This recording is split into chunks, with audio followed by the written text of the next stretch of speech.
Les événements récents en fait, qui se sont passés me posent des questions notamment par rapport à ce qui va être l'après. Le même pas peur signifie effectivement, à contrario, en creux, justement, que la peur existe.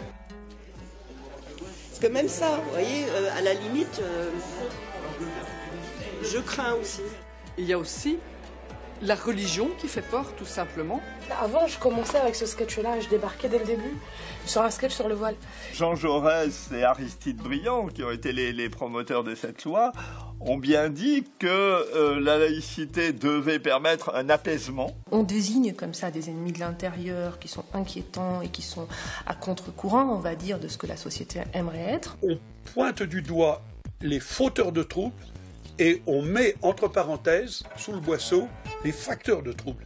On va parler d'un Français en lui donnant cette appellation que lorsqu'on va accoler cette identité à une autre. L'identité française, il n'y en a pas.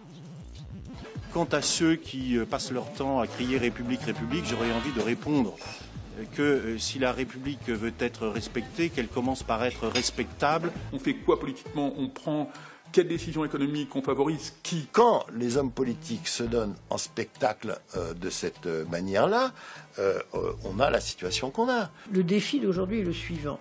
Comment trouver pour les peuples, dans leur hétérogénéité, qu'il faut regarder en face, la bonne expression politique? Pour avoir la capacité à se projeter, il faut avoir un imaginaire libéré. Il faut avoir des points d'accroche.